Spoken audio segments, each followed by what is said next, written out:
I never wore Yeezys at the fair. Every week is fashion week for me.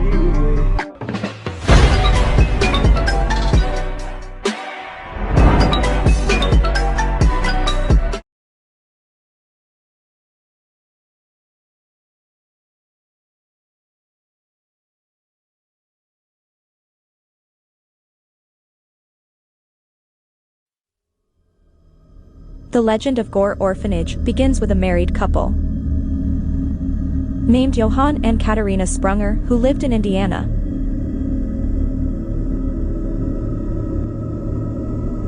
Their young son and daughter died under mysterious circumstances. Mr. and Mrs. Sprunger decided to start an orphanage. They called their orphanage the Light of Hope Orphanage.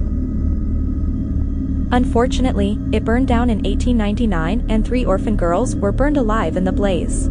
Putting this tragedy behind them, the Sprungers moved to Vermilion, Ohio, where they started a new orphanage in 1903. This was called Gore Orphanage, and, eventually, they had over 100 boys and girls living there. But all was not well with the children of Gore Orphanage. Rumors of darkness and despair soon plagued the old place. The children told horrific stories of abuse, neglect, and slave labor.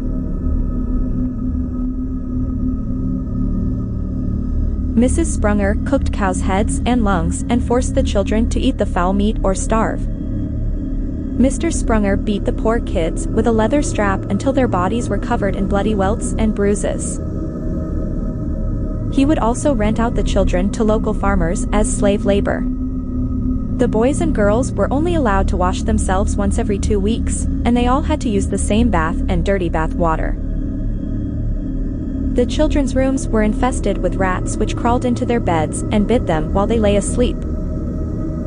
Soon, the terrified children began trying to escape from Gore Orphanage. Some of them managed to run away from the home, wading through the Vermilion River and finding refuge with some generous people in Vermilion. One cold night in December 1923, the orphanage caught fire. Nobody knows how the blaze started. Some people say that one of the orphans accidentally knocked over an oil lamp. Others say Mr. Sprunger started the fire because he hated the children and wanted to collect insurance money. That night, Gore Orphanage burned to the ground with all the children trapped inside.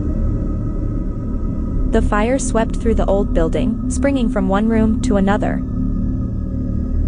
The children desperately tried to escape the inferno, but the stairs was blocked by flames.